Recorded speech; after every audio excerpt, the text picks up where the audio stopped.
In this episode of Hot Hardware's 2.5 Geeks, we have CPUs with gobs of cash, GPUs for a lot less cash, and fruity mini desktops with thump. Next.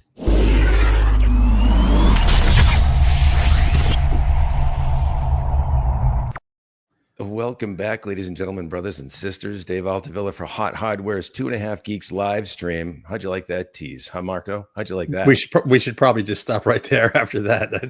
That kind of covers everything. That's it, man. That's it. We're going to hit all the high notes today. Happy Friday, folks. It's good to be live and streaming. Good to have woken up today, right?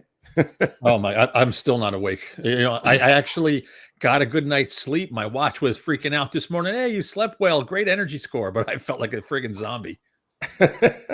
I wonder about that. Does it really know? All it knows is when you're not tossing and turning as much, right? It doesn't know if you're really getting REM sleep or whatever. And my resting heart rate is so low that like sometimes it thinks I'm sleeping when I'm just sitting still. So it's completely inaccurate. Yeah. Well, hey, that's all right. We are all about the evolving tech, and hopefully that stuff gets better. And hopefully I learn how to sleep better, because I agree. I'm with you. Not enough Z's sometimes, or quality Z's. It's a rare commodity. But we're doing okay. It's been a while since it's been just us two, Marco. I mean, we've had some illustrious guests on more recently, but for now it's just us today. So we're gonna have to step it up. Yeah, I have to turn up the charm. Turn up the geek charm.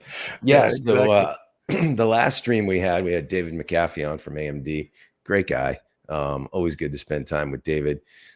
We've had Robert Halleck on from Intel. We really kind of run the gamut.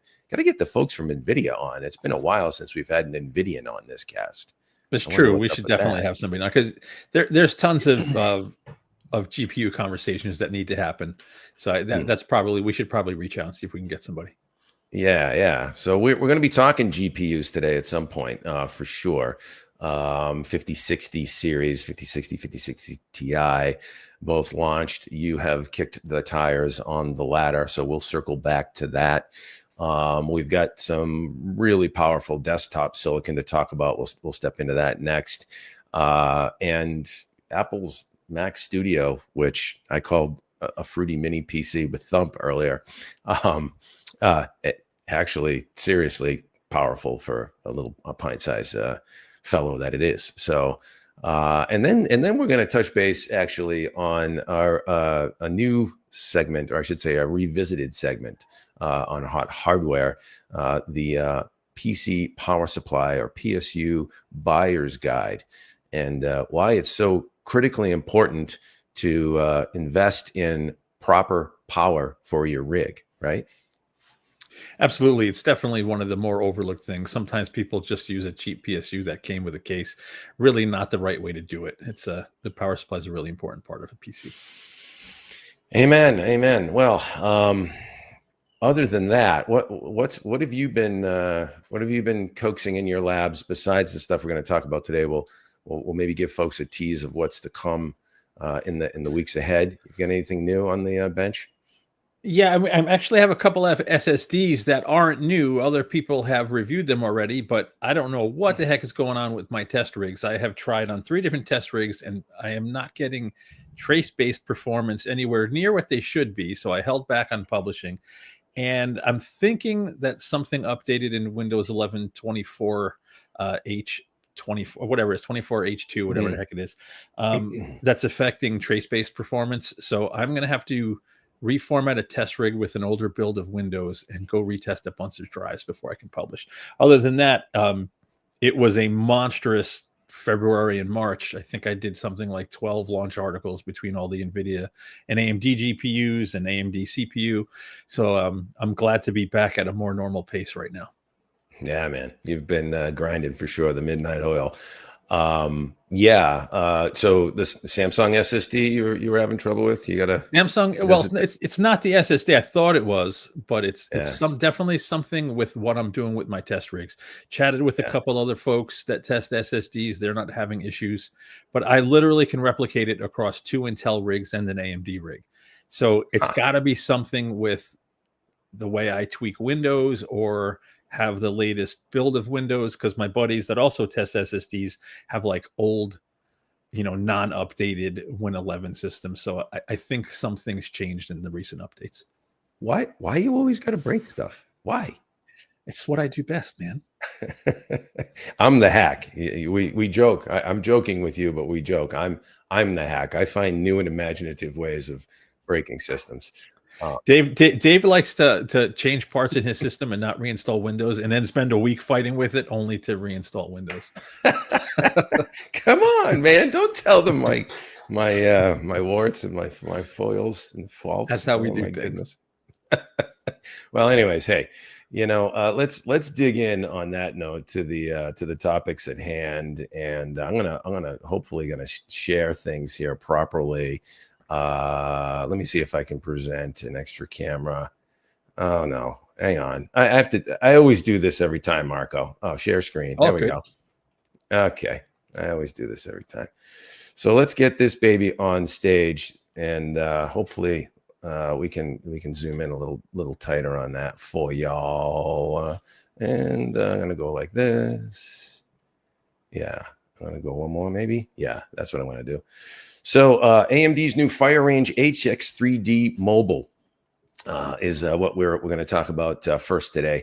Ryzen 9 9955 HX3D Fire Range HX3D exclusive gaming laptop supercharger. So this is AMD's latest 3D Vcache infused processor for laptops.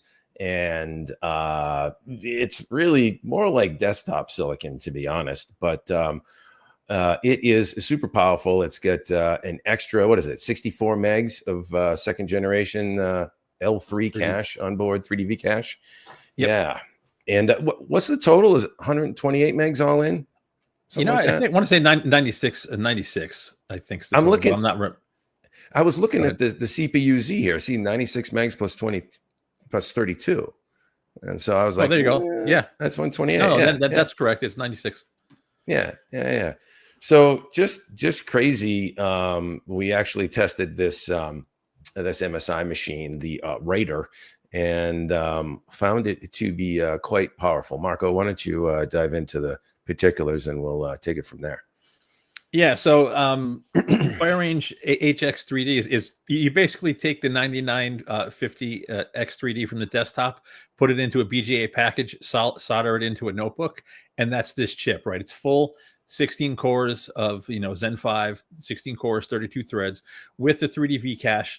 The clocks and the power are obviously tweaked for mobile form factors. If memory serves correctly, single core boost is 5.4 gigahertz. All core boost is something like, dual core boost like 5.2, and then all core boost, I think I measured it at around 4.8, like 4.6 to 4.8. Yeah. So just monstrously powerful mobile processor. It's easily the most powerful mobile chip for multi-threaded applications. Because of that 3D Vcache, it's the best. Well, it should be. We're not done testing some newer stuff. Should be the best gaming CPU for high-end gaming laptops. And it's got some of the best single thread, not necessarily the best single thread everywhere, but competitive with the best stuff out there. So just a beast of a CPU. Yeah. I'm actually showing Browser Bench Speedometer, which is really a light duty test, web app test, but a good indicator of system responsiveness, that lightly threaded workload responsiveness. And it's topping the charts here, which I actually didn't think it was going to. I figured, maybe Apple's, we got an M3 Max in there, might take the lead, or even maybe the Core Ultra 9 285H. But no, it chalked up a win on that. And then when you get to good old heavy duty multi-threaded stuff, Cinebench here, it really jumps out in front. Man, tell you what. Yeah. Wow. Yeah, it's a monster. It's 32 threads Zen 5 in a notebook. Right. What's everyday stuff? So we're looking at PC Mark here. Also very strong in PC Mark, one of the leading scores there too. Wow. Yeah, absolutely. for like everyday PC productivity. PC Mark is affected by everything in the system. So you might have it's the fastest CPU, but if you have slightly higher memory latency, not necessarily the fastest SSD, et cetera, it may not top the charts. But when you're up there in the mix with the fastest notebooks we've tested, it's plenty fast. Yeah, and then here it is with some some AI workloads, Geekbench AI, running on the CPU, of course here, but taking advantage of Core ML or OpenVINO in the case of an Intel rig for optimal model processing with supported APIs. Again, right out in front. I mean, just wow. Where did it lose? Did it lose anywhere? No, it doesn't. It doesn't lose. It does not lose. But we have to note that these charts, the timing of this testing, we didn't have Intel's latest mobile stuff on hand yet. We do now, so I'm in the middle of that. But yeah, it's just a monster. And then if you want to see, so the timing of this article, folks, if what you're looking at, Dave sharing, happened just before the mobile 5090 launch. So this is just CPU focused tests in the piece that he's sharing. But if you go look at our mobile GeForce 5090, you can see how this particular rig performs in games. And what you'll see is this CPU with a 5090 is easily the fastest mobile platform ever. So yeah, I spoiled it for you. Yeah, I mean, I could share that. I'd have to dig a little bit. But yeah, I mean, obviously this thing is not going to be a battery life king. It is for a workstation class machine or a serious gaming notebook. This MSI Raider is a 7-pound class machine, maybe, or what are we talking about? Yeah, it's an 18-inch beast. I don't remember the weight of the system because we were really just it's pre-production and we were focused on the CPU. But it's a heavy, for the size of gaming notebook it is. I think it's an attractive machine, but it's big. This is not something you want to lug around from class to class. But if you want, if you don't want a desktop but don't want to skimp in any way on performance or features and want the latest graphics, the latest CPU platforms, this is it. Nice. Yeah, we are going to be following up, testing some new stuff from Intel as well. The HX series from Intel, Arrow Lake HX. So Core Ultra 9, 285 HX, I think, or 275 HX, depends on what SKU we get in. What did you get one in? You did, I think. It's here, but I haven't opened the box. It's actually the box is right behind me. You see the hot sticker? There you go. Yeah, so that will be an interesting matchup. So sort of Intel's most powerful laptop CPU versus AMD's most powerful laptop class CPU. It's more like a desktop chip, though, is what you're saying. There's really not much that separates it except for taming the power curves and whatnot, right? Yeah, exactly. But I think the same can be said of Intel's chip. I think it's a 24 core, similar to the desktop with 200 series. But it's but if you look at the desktop performance of Intel's best CPU today versus AMD's, the AMD pulls ahead with the with the latest HX3D stuff, with the latest 3D V-cache stuff. So unless somehow Intel's, cranking up the power more in notebook than AMD is, you should see a similar profile, I would guess, in the notebooks. Yeah, we'll have to see when we get to light those up. And it's a good head-to-head because I think we even have identical machines, right? So they're both MSI machines, but they're not the exact same model, but same size and power envelopes. Yeah, but it's not the exact same model. Very hard to do. That's the tough thing, testing notebooks, right? And running these compares that we do so often is trying to line up like configurations, like chassis, like thermal solutions, and you can't do that so easily, So you kind of. It is what it is. Yeah, that's the same thing. If you're shopping for a notebook, you're likely comparing different models and brands anyway, so it's fine. That's reality. Absolutely. I'm just saying versus what we do on the desktop side, where you can plug parts into the same platform and that kind of thing. But anyways, yeah. Hey, no rest for the wicked. We'll be cracking the whip on that next for you. So there. Yes, I've actually, I'm gonna. I mean, we have a holiday this weekend, but that's going to be next week's project for sure. Yeah, and I've got some stuff coming in as well that I'm going to be looking at. Hopefully, little tiny machines from a little green company that happens to be the AI superpower of the world currently. So we'll leave it at that. We'll be hinting at some little machines with a spark to them. Put it that way. There you go. And Hopefully. before we move on from this, just I want to go quickly look at the battery life numbers from the 5090 piece. So Yeah. the MSI machine with 5090 and that CPU. Now, this is going to sound abysmal, right? Did 93 minutes on battery. However, with the power optimizations that NVIDIA did with the 5090 and AMD's tweaking of this chip, the previous gen, right, with a 13th gen core processor and a 4090 only did 71 minutes, right? So in terms of percentage, it's a huge increase. But obviously, with this much power, you are not going to be away from an outlet for very long. Yeah.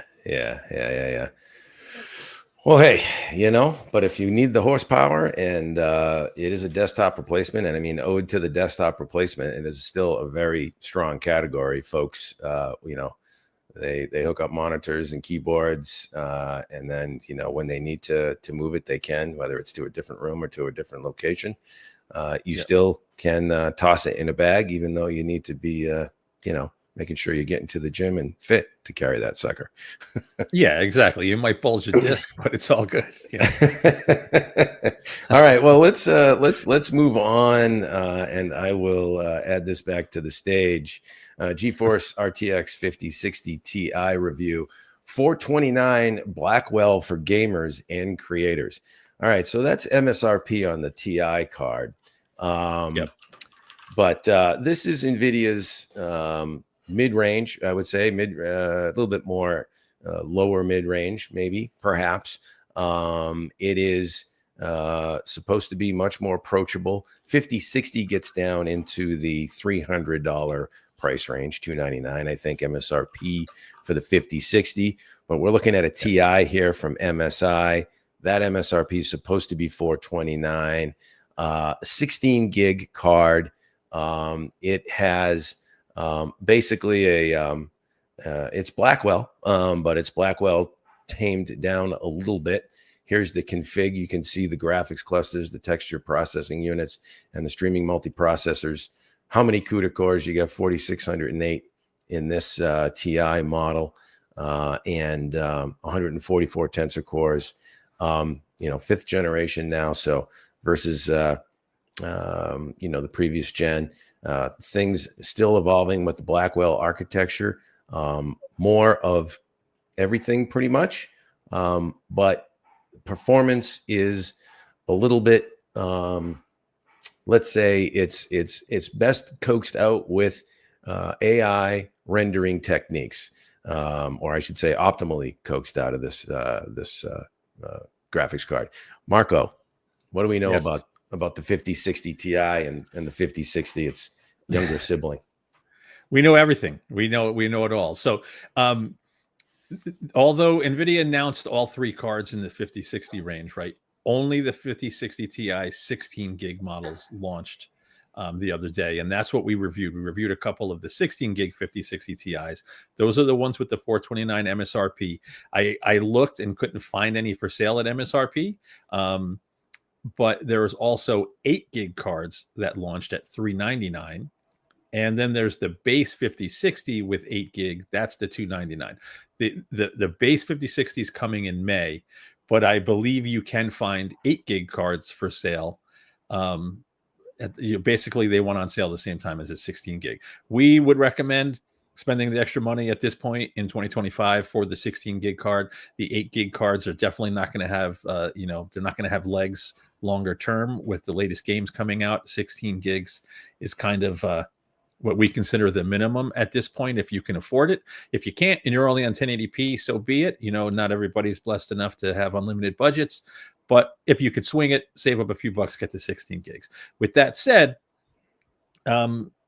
like most of the RTX 50 series, it's a clear upgrade, right, over the previous gen. It's about 20% roughly, give or take, faster with just pure rasterization, but you have a much better media engine. It's more power efficient. So just to give an example, power was almost exactly the same as 4060 Ti, but it's 20% plus faster with pure rasterization, and that doesn't really factor in all of the additional features and the support for newer technologies like DLS4, the support for 422 10-bit hardware accelerated media encoding. So if you're like scrubbing through really high quality video in DaVinci, it's just better with 50 series with that new media engine.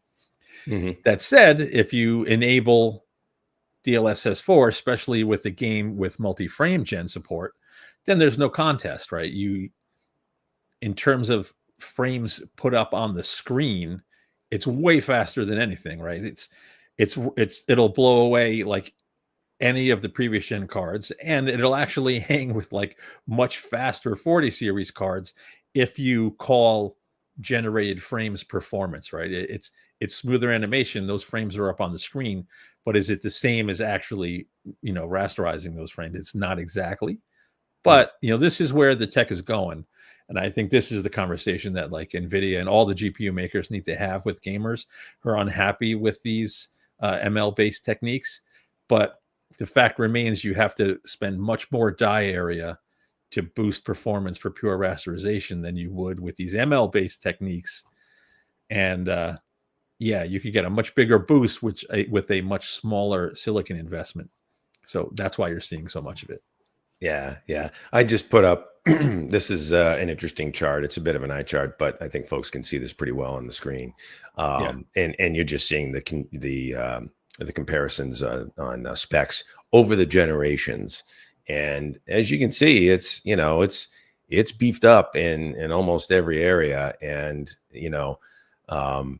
still what we're realizing today in the semiconductor industry in general is that, Moore's law is slowing down, and, squeezing more transistors and more, throwing more silicon at a solution isn't always the most efficient way to improve performance. And so if you talk to AMD and if you talk to NVIDIA, they'll both tell you that the way of the future is, AI rendered frames, and to get the performance you need for full scene ray tracing and visual effects like that. So it's kind of get on board. And some folks, there's debate about is it a real frame, and does it what does the latency sort of remove the immersion or take away some of the immersion. There's techniques, right? There's latency reduction techniques that are coming online now that are improving as well to mitigate that. But you gotta render faster somehow, and AI certainly makes some pretty frames these days, right? DLSS4 looks good. It looks good. Is it perfect? No. Are you going to notice in a fast action game? Probably not.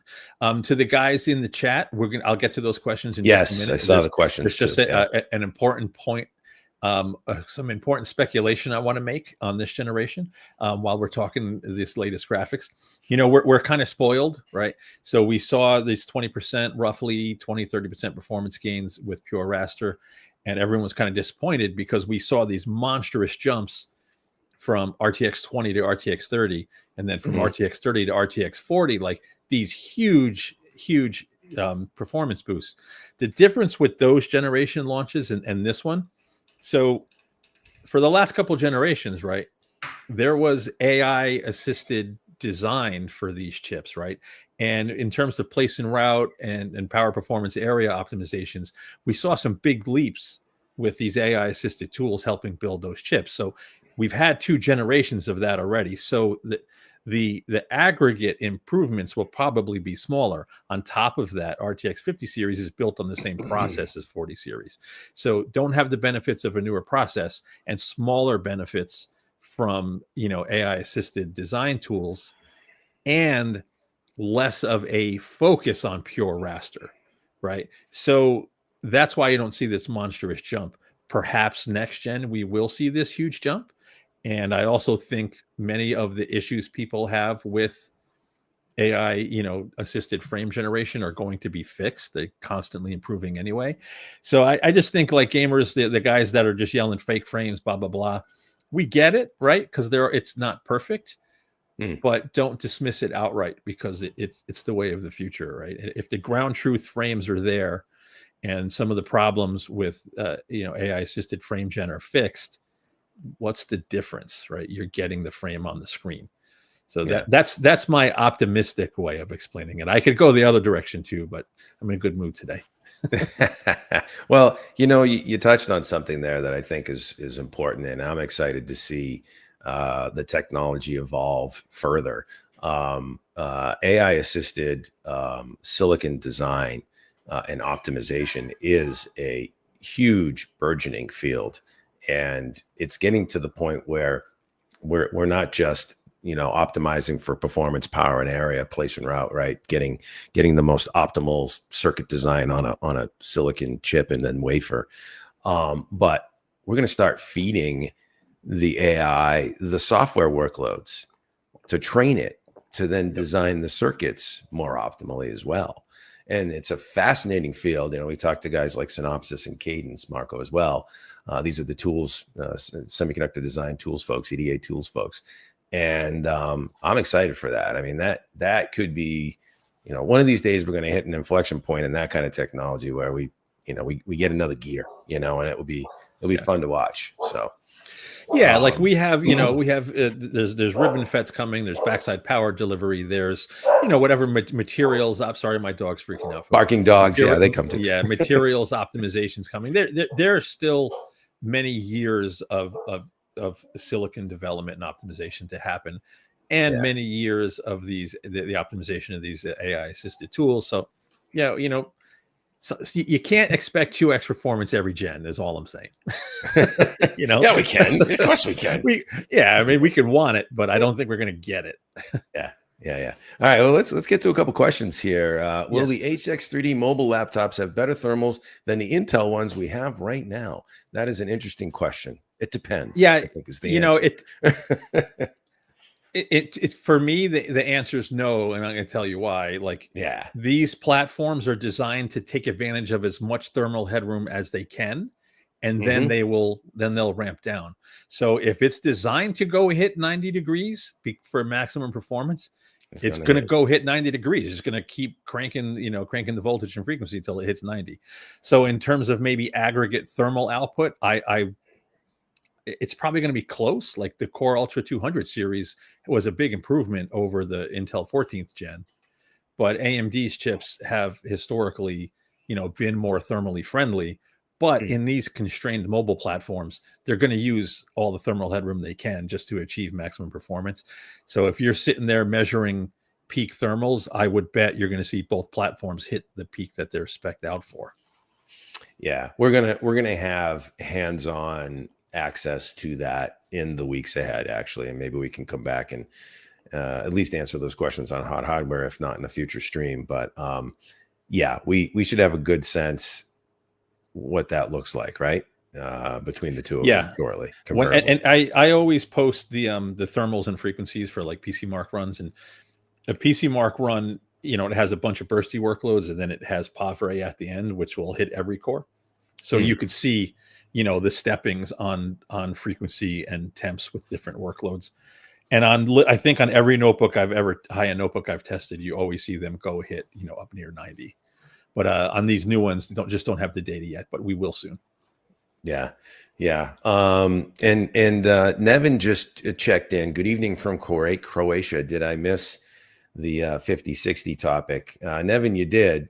And we're still in it, but we're still in it. Questions. Yeah. If you have questions, fire away. Let's talk about cards. Back to the wait, hold on 1 sec. Okay. There's another question further back. I saw that. Yes. I was going to get to it, but go ahead. So if you got liquid metal under your CPU, you're probably shorting something out, and you're probably going to have some sort of catastrophic failure at some point. If you got to get that out from underneath there, because that's, you literally just have a metal conductor under your CPU, and if the wrong two pins have a short, you're screwed. Yep. So yeah, I don't know the proper procedure to clean liquid metal from under a CPU, but you're an accident waiting to happen, brother. I'm sorry. Under CPU, like in the socket? No, it's what he's saying. Well, it's a laptop, right? So it was a laptop, Area 51R1, right? He may be saying under is cooler. I'm hoping that's what he's saying. If it's under the CPU and it's mixed in with the pins, yeah, it's an accident waiting to happen. If you go watch a YouTube channel called Northridge Fix, and you see all of the broken notebooks Alex tries to fix that got liquid metal under the chips, nightmare. Same thing with another channel that I love. Oh my God, Tronics Fix. He's always pulling apart PS5s. People get the liquid metal underneath the APU, and that's it. There's nothing you can really do. So yeah, that's a tough one. I hope that's not the case. NFS Freak 951. Need for Speed Freak. Need for Speed Freak. Yeah. Wow, that was quick. All right, we just got another question in. Do you agree the only positive thing in this whole NVIDIA story is their DLSS transformer model? And that's just the beginning. The model will continue to evolve for years to come. I do not agree. I don't agree that that's the only positive thing. The transformer model is a huge update. We have a video on the channel from CES, and I link it after my Cyberpunk numbers, where you can see how much better the image quality is with the transformer model. But over and above that, right, you have better power efficiency. You have a better, more capable media engine. You have, you do have increased rasterization performance. You have the ability to set the level, right, of how many generated frames are in there for multi-frame gen, right? You can go do single frame gen. And you know what, I'm going to take one more step back too. There's almost no point not to run DLSS or FSR at this point today, right? If you don't want to take an image quality hit, run it in the highest quality mode, right, with no frame gen. And sometimes image quality is better than native, right, because it fixes lots of the fine lines, and you get a frame rate boost. Yeah. If you can turn on frame gen, if you're running a game that's not super latency sensitive, and you could do one frame and get you up over, say, 60, 100 frames per second, great. If you want to go faster, turn on 2-frame gen. Like you have the DLSS 4 with multi-frame gen, it gives you some level of freedom to tweak where you want to land. And then there's also lots of stuff. Now, this, you can't buy something on the promise of what's coming, but, RTX neural rendering, there's lots of cool stuff coming in games. So if what you see today with today's games with the RTX 50 is going to be different in 6 months, 8 months, a year, and as more games take advantage of the tech in Blackwell. So I don't think just the transformer model is the only positive. Yeah, you hit the nail on the head there with that last comment. I think that's what folks want to keep an eye on in the weeks ahead, is that these new rendering techniques, neural rendering, all that good stuff, and certainly multi-frame gen as well, which both camps, by the way, are beginning to, AMD also has, frame generation technology as well. That's the way of the future. The support's going to get better. The game, library support, across, number of titles is going to get better. And, hopefully this all just improves as the weeks and months go on. I think it will, especially when you have, a big powerhouse like NVIDIA behind this thing, driving it with, all these key features in Blackwell. So it'll be fun to watch. I think what we're looking at here today in terms of performance is just the beginning. So, yeah. And beta, another question came in. Well, it's not a question. Yeah. We're jealous, right? We just got an Omen Max 16 in for review. We're in process right now. Yes, that's an awesome machine. When I got briefed on the updates HP did to the cooling system, that machine should be pretty awesome. Like, you're not missing out on anything. Maybe if you go run CPU benchmarks with the fire range is probably going to be faster. In terms of your actual experience using it, are you going to notice? Probably not. And you got a killer machine there, so be happy. Yeah, Yeah, I've seen that thing live. It is a beautiful machine. Did you get the white? Did you get the white model beta? Because that's that is a good looking machine. And yeah, I don't think you can go wrong there. I think it is going to be interesting to see because we may have that 285 HX version. We have a 275 version of that machine coming out, but we have a 285 HX in house as well. And we're going to compare all this to Fire Range HX3D from AMD as well. It's going to be an interesting compare for sure. Yep. Cool. What else? Did we miss any other questions? Nope, not at this moment. I think we've got good. a comment at this point. I think we're caught up. Cool. All right. Not checking Twitter. Oh yeah, we should mention not checking Twitter live. I know that they'll sometimes come through the chat, on a delay. Maybe we get to see them, but if you want to have the fastest interaction, head on over to the YouTube channel. Yeah, and then let me put this back on the screen here, and let's talk about what a this. photo! Oh my! Who took that photograph? It's a beautiful photo. Look at that, Michael. Michael took a nice picture. No, it's So I'm looking at the card. It's a good looking card and a great shot, no question about it. But I'm thinking to myself, it's a 5060 Ti. Yeah, it's got 16 gig of RAM. Does it really need that big honking triple fan cooler? And no, scroll all the way to the bottom. Scroll all the way to the bottom. All the way to the comparison with the PNY card. All the way down. Okay. Literally the last photo on the page. All right. I'm scrolling. Look at me scroll. Yeah. Right So the PNY cards, the PNY card's only two fan. It's got two fans on it. You could see it's maybe 3.5 inches shorter. And another. Oh, there you go. Inch, not quite an inch, but it's not as tall either. Both cards ran in the 60s, right? It's even the two fan cooler is not really necessary if you're okay with somewhat higher temps. The thing that was really cool with this particular MSI card, when you go to overclock it, right? I was actually shocked. The PNY card, if you go to overclock it, you have plus 10% on the peak power. That MSI card with the huge cooler, you could turn the power limit up 22%. So like if you like to tinker, that MSI card gives you a whole heck of a lot of room to tinker. I got the core clock up almost to 3.3 gigahertz when I overclocked it. Really? It that's a bit of headroom. 3.24 or something like that, I think it was, or 3.14. Yeah, it's tons of room for overclocking. What do we look at? Let me see if I can get to it. Sorry about you just passed where the clocks were. But yeah, I mean, it's only looking at performance, I meant. About 12% increase. But that's literally like the simplest overclocking. I turned power level all the way up, turned memory and GPU frequency up, and it's like 11% free performance right there. Yeah, nice. Without doing much. And it's stable and no graphic artifacts, nothing. This thing is totally artificially limited in terms of performance. NVIDIA could make higher clock supers tomorrow. I'm positive. Yeah. Cool stuff. Yep. Should we move on, or do we have any other questions on the 5060 series before we do? I think we're good. We can always come back, but we're good. We can move on. Yeah. All right. Cool. Comment here. You didn't get the white one. You got the black one. Oh, no. There we go. Sorry. Oh, wrong comment. No. DLSS should help weaker GPUs cope with demanding games. Right. Exactly. Like a 5060, which isn't a 5080, which isn't a 5090. So that's exactly right. All right, so let's move along, shall we? Cool. Yep.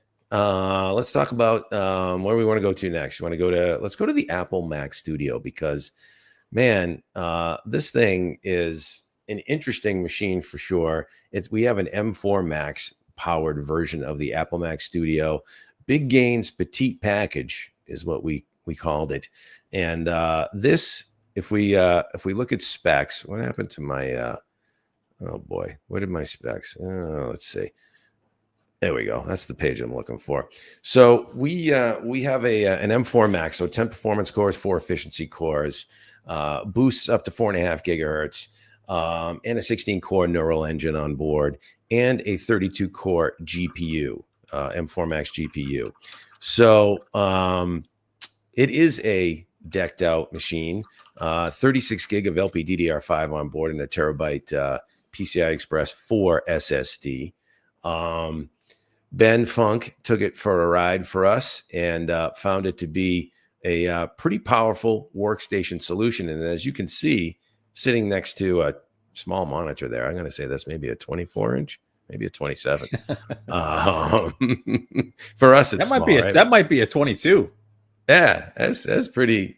That's Anyways, it's about the size of not even a toaster. That Mac Studio. And what were the key takeaways here, Marco? Key takeaways for me is this thing is a monster, right? So for what it is, it's a monster. So Ben found the fastest single thread of any Apple silicon. With really strong multi-thread, right? It's 10 performance cores, 4 efficiency cores. And like, if you're not familiar with Apple Silicon, like AMD Strix Halo, it's like a unified design where you have tons of memory bandwidth shared between CPU and the integrated GPU. So you get really strong GPU performance. The CPU performance is really good, especially, with Apple's vertical integration. All the software is perfectly optimized. They don't have to optimize for a billion different hardware combos. So just really smooth running, super fast machine, great single thread, really great power efficiency. The only, and it's not really a gotcha, it's really a minor nitpick, is you have an M4 Max and it's a really fast chip, but it's not Apple's fastest. The Apple's fastest is still the M3 Ultra, which basically bolts 2 chips together. So it's a little bit confusing, right? And they're probably saving an M4 Ultra for, a future Mac Pro is what we're speculating. But, in terms, if you're in the Apple ecosystem, the Mac Studio is freaking awesome, right? One of the takeaways for me is just Ben put his sound meter on the machine, not a foot away, not 2 feet away. Let me see if I can put the find sound that. meter on the machine. I don't even think he posted it because it's only it doesn't change. It's like 30 decibels. Oh, so okay. Apple achieves this level of performance, right, without trying to crank up voltages and frequency and eke every ounce of horsepower from it. If Apple wanted to, they could crank the voltages and frequency and need additional cooling and get even better performance, but they're choosing to have this, more tame user experience. Kudos to them. I'm not a huge Apple fan, just from decades of being a Commodore and Amiga guy. It's ingrained in my blood at this point. But you can't not be impressed with what they're doing. You have to hand it to them. I mean, this is just an interesting, quick little acid test. Again, browser bench, super light duty web workload. But look at the edge they have in lightly threaded system responsiveness. The Macs dominate even something over the fastest, basically the fastest number we've ever pulled, or one of the fastest numbers we've ever pulled. From either AMD or Intel in this test, right? Yeah. Like if you were just looking at the 9955 X3D, that ROG Flow Z13 number, that 37.2 was second place, right, in the chart. All the Apple rigs. So all the Apple rigs are way ahead. So this is slightly older, so it's not as high. Zach reran numbers for that Mac review. Right. But you could see, like, I didn't break 40 with the 9955. Right. So that's the 9955 right here. That's that gold bar we're showing there. And then if you flip to the Mac, it's 50. The M4s, right? You see the M3s, there's a clear step where the M3s are slower. But it's just nuts. Yeah. So super good single threaded performance. And then we click the Cinebench. That's R23. Do we have an R24 number? No. I wonder why we only did R23 on that one. Maybe it's I'm not sure. Anyways, it's relative. But again, you can see, class leading, single thread and multi-thread performance. The Ryzen AI Max, by the way, Strix Halo, it's in the hunt. That's, you got to hand it to AMD for coming out with some serious silicon there as well. But what Apple does in the power envelope they do for performance is kind of nuts.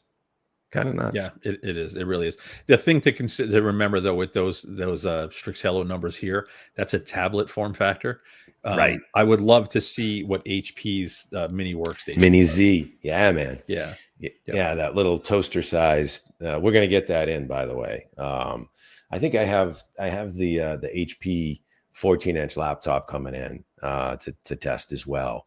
But we're getting the mini. I think that's going to go to Zach, and that will be interesting for sure, because that's going to be a lot less thermally constrained than the Flow, which is basically a 2-in-1 detachable, that notebook. Right. So the ROG Flow Z13 that he tested, which is, if you look in this chart, Geekbench, it's third down the rung. But again, the Mac Studio just eating it up, eating everything up. Absolutely. And you know what? Can you jump? Because we have a question from Nevin about improved ray tracing performance from Apple.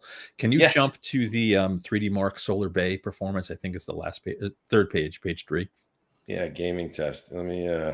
There's 3D Mark Wildlife. Yeah, there's right there, the Solar Bay. So yeah, Nevin, we can't say how much they've improved because there's like no ray tracing benchmarks that were optimized for Apple in the past. Right. But 3D Mark did come out with this version. It's still in beta, I believe, but we were able to test it, and as you could see, the GPU does outperform the one in Strix Halo in this benchmark with ray tracing. So the Solar just Bay by a hair, how much they've improved, can't say. Is ray tracing performance poor? Nope, it's right there with Strix Halo. It's better. At least with the 32 core GPU. The 30 core and the M3 Max is a notch below. Yeah, there's Steel Nomad, and no ray tracing in that one though. That's pure raster. Right, pure raster though. I mean, look at it. It's ahead there too. And those tests are largely just memory bandwidth limited, but yeah, you get it. Yeah, and here you are, Shadow of the Tomb Raider. This is something that Apple's worked on from a performance optimization in the past. That's a title they've done well in. I think we found, and so they hold their own there, and again surpass the Ryzen AI Max Strix Halo.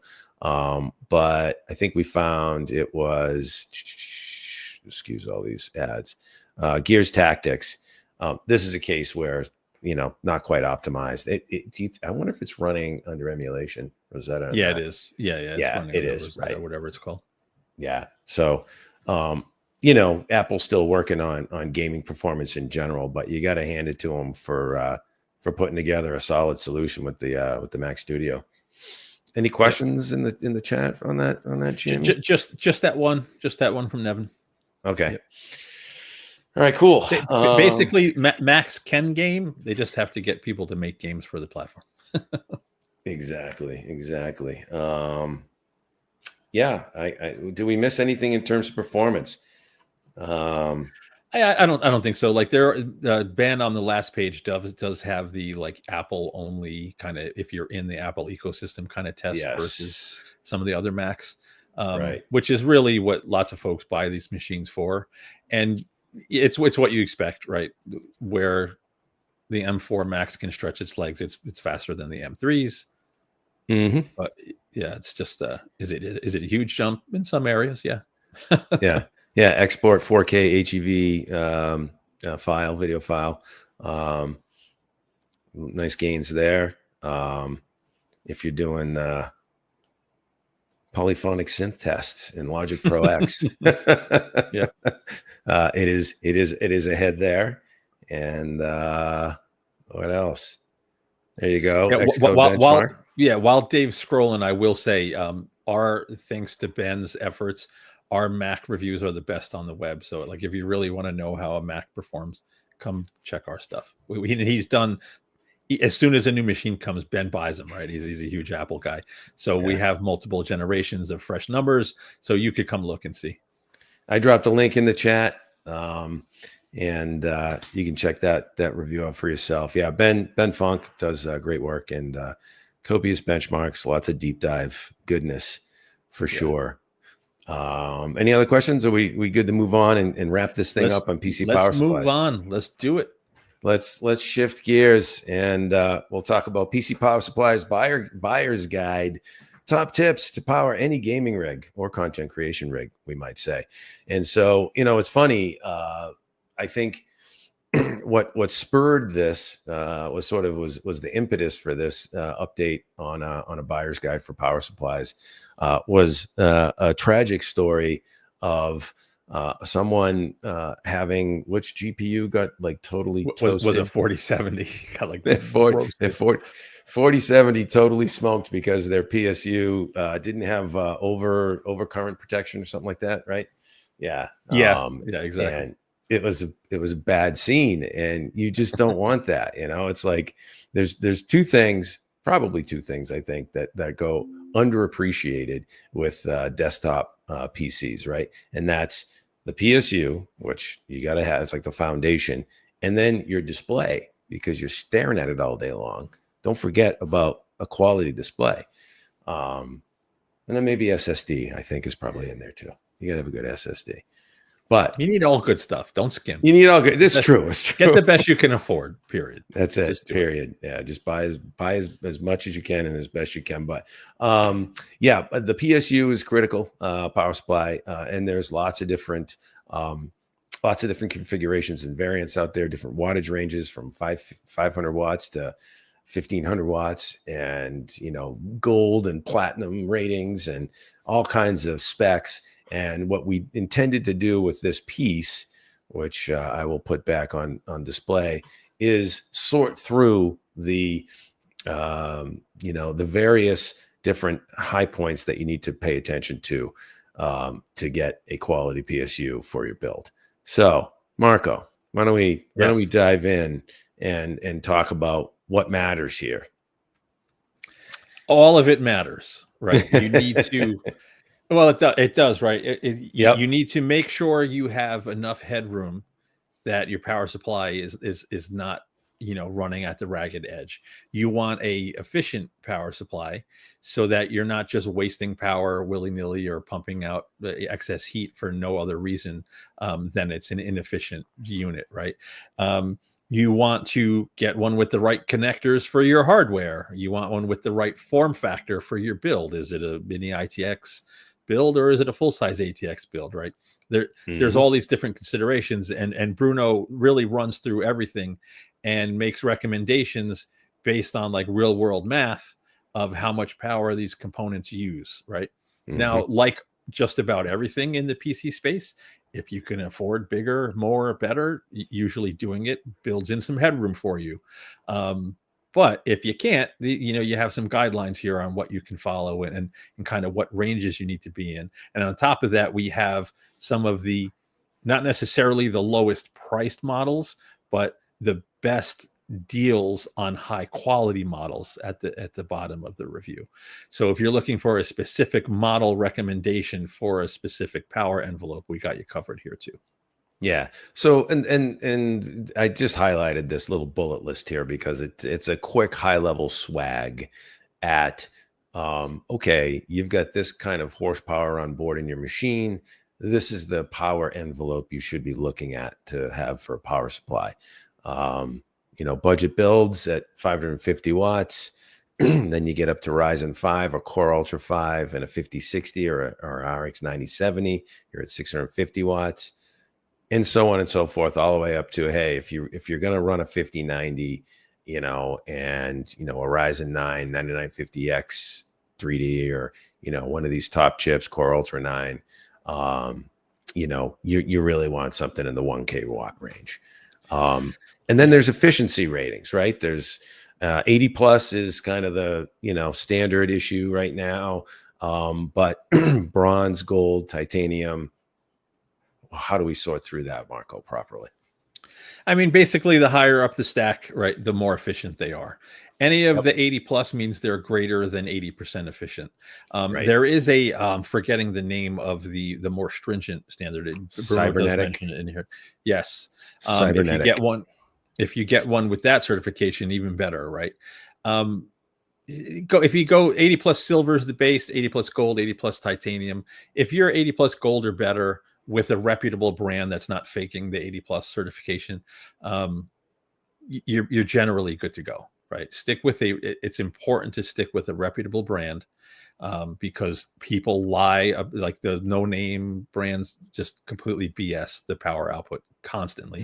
It's been that way for decades in this industry. So good brand, with a good efficiency rating, with enough headroom for your gear, and you should be treated to a nice stable machine for many years. Yeah. Yeah. Honestly, I come in for most builds right around 750 watts. I get a little leery going in a 600 and lower range. So that For depends the on the money, GPU. yeah. But I mean, for Yeah. the money you're spending, right?